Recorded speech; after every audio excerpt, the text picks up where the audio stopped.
कर लीजिए, कुछ दूर तक कर लीजिए।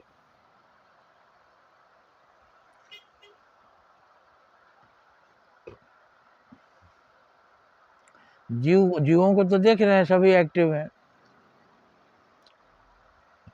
जैसे मक्खी को मार देते हैं, वैसे मक्खी लाश बन जाती है। अब वो नहीं हिलेगी, नहीं उड़ेगी, आवाज नहीं करेगी। मच्छर को जब मार देते हैं, मच्छर भी अब नहीं उड़ेगा। चूहा दौड़ रहा है, उसको लोग जहर देकर मार देते हैं, तब चूहा पड़ा रहता है।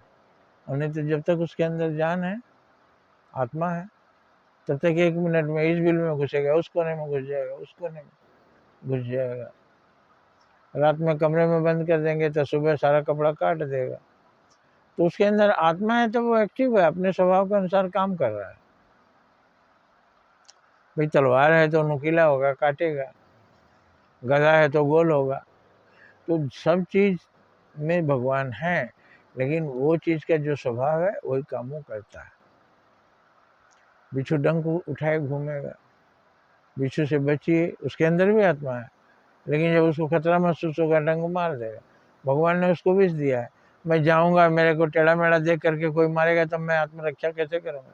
ये लो तुम्हें मैं डंक दे रहा हूँ, डंक में जहर भी दे रहा हूँ, जो तुम्हें परेशान करेगा उसको डंक मार देना।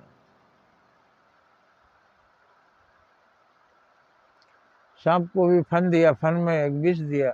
विष वाला 2 दांत होता है, विष की थैली से जुड़ा रहता है। वो दांत जब गड़ाता है, डसता है सांप, तो उसी के रास्ते सिरिंज की तरह 2 बूंद जहर भी घुस जाएगा। अब जहर जब घुसेगा तो आप मरना शुरू। वो टॉक्सिन होता है, वो जहर आपको मार देगा। थोड़ी देर में आपको नींद आने लगेगी, इसलिए सांप का काटा हुआ को सोने नहीं देते हैं लोग, छींटा मारते रहते हैं। सो गया कि गया, अगर सो गया और नींद के सारे विष चढ़ गया माथा में, तो वो फिर मर जाएगा।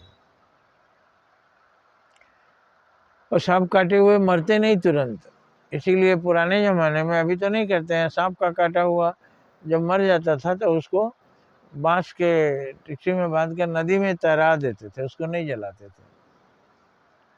बांस पर रख कर, बांधते भी नहीं थे, उसको तैरा देते थे, उसको जलाते नहीं थे। क्यों? पानी के प्रभाव से अगर धीरे धीरे विष उतर गया तो सांप का काटा हुआ आदमी जिंदा भी हो जाएगा। और ऐसा हुआ है, बहुत से गुणी लोगों ने सांप काटने का ऐसा इलाज किया है कि सरसों पीला मंत्र पढ़ के मारेंगे। मंत्र इसलिए पढ़ेंगे कि जिसको सांप काटा है उसको कुछ हो जाए, कि मेरे लिए कुछ हो रहा है, मेरे लिए कुछ हो रहा है, हिम्मत बंधा रहेगा। अगर किसी आदमी को बोल जा तू गया, तो उसको जाना है 4 घंटे बाद, 1 घंटे में चला जाएगा। जो डर गया वो मर गया, ये सही है। इसीलिए मरीज को सांप के काटा को डराते नहीं, उसको बताते हैं कि ठीक हो जाएंगे, ठीक हो जाएंगे, ठीक हो जाएंगे। अच्छा डॉक्टर होता है, बोलता है क्या हुआ माँ, क्या खाए? मर रहे हैं, क्या खाएंगे? नहीं माँ, सब ठीक हो जाएगा। अब हम आ गए तो वो मरीज को ताकत आ जाती है कि ये भगवान है, ये बचाएगा मेरे को। तो इस तरह से सांप के काटा हुआ को पानी में लोग तैरा देते थे। तो जिस जीव में रहेगा वही स्वभाव धारण करेगा। लेकिन मनुष्य सबसे श्रेष्ठ है, ये चाहे तो अपने स्वभाव के विरुद्ध काम करता है। इसका 2 स्वभाव है, किसी को नुकसान पहुंचा सकता है, आदमी देवता भी बन सकता है। तो हम क्या बनना चाहते हैं? हम देवता बनते हैं, और देवता बनने की कोशिश करेंगे, देवता बन जाएंगे।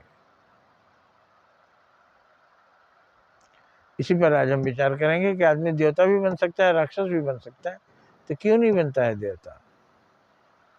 जय हिंद, जय भारत।